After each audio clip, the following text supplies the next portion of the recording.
Монгол Улсын морин үрийн чуулгын хөгжимчин Амхай Харалсүр байна. Би энэ чуулгатай флейт хөгжим тоглодог байгаа.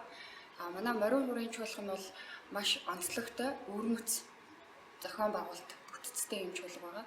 Энд нь Монголын үндэсний хөгжим болох морин хуур, ятаг, ёочин гэх мэттэй. Түүнээс гадна сонгодог хөгжмүүдийг оруулж өгснөөрөө морин хуурын чуулга нь бүхий л төрөл жанрын бүтээлүүдийг тоглох боломжтой болсон байдаг. Үүнд ямар төрлийн сонгодог хөгжим байдаг вэ гэхээр төгөлдөр хуур, цохиур, флейт гэх мэт хөгжмүүд орсон байдгаар маш онцлог байд юм аа.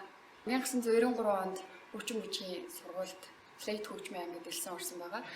Тэгээд сургуулаа төгссөнгүүтээ морин хуурын чуулгатай ажиллаж гисэн. 2000 оноос эхэлж ажиллаж эхэлсэн байна.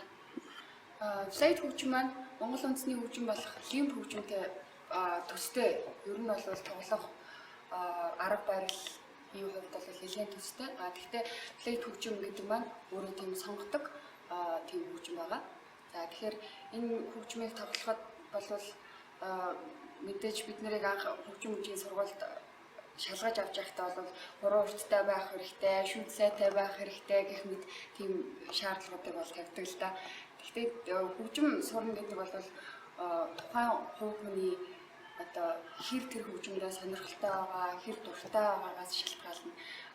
Тэгээд яг хөгжимчин болоод тайзан дээр тоглоно гэдэг бол тухайн хөгжимчнээс ер нь бол маш их өндөр шаардлага, ур чадвар шаарддаг юм шиг санагддаг шнэ. Манай морин хуурын чуулгаас бол маш олон брэнд болсон гэж хэлж болох юм да. Маш олон тоглолтуудыг бол зохион байгуулдаг байгаа. Үүний нэг нь бол Plain Love гэдэг энэ киноны хөгжмүүдийг тоглодог юм тоглолт байгаа. Маш олон хүмүүс асуудаг л да. Та нар хөгжимчин болсон, хөгжмийн сургууль сурцсан.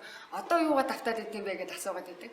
Гэтэл бид нар бол сургуульд гэдэг бол хөгжимчин хүний хувьд маш хэрэгтэй, ус агаар шиг хэрэгтэй зүйл байгаа. Жишээ нь бид нэр тайзан дээр нэг 3 минутын жижиг зохиол, жижиг дуу тийм аялгау тоглохын тулд цаана нь маш их хөдөлмөр, маш их сургуулалт багтсан байдаг.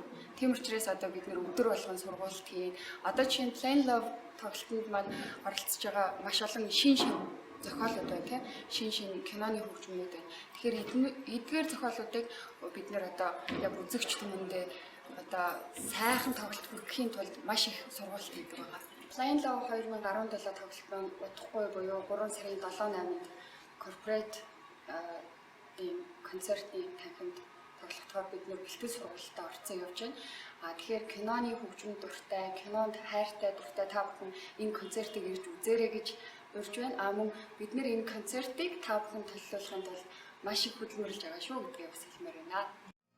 Монгол улсын морин хуурын чуулга 25 жилийн Plain Love 2017 Монголын болон дэлхийн киноны хөгжмийн шилмэл бүтээлүүд эгшиглэх үдэш. Тоглолт 2017 оны 3 дугаар сарын 7-8-нд 19 цагаас Corporate Convention Center-т. Тоглолтод урлагийн гавьяа зүтгэлтэн Чимбат, өдөрдаач Төвшин сайхан, Никито хамтлагийн ахлагч Батчулан, дуучин Тэнүүн зэрэг уран бүтээлчид оролцсноо. Тасалбарыг Тэгзэг хэмээн 1900-1800 Улсын филармонийн билетийн касса. Plain Love 2017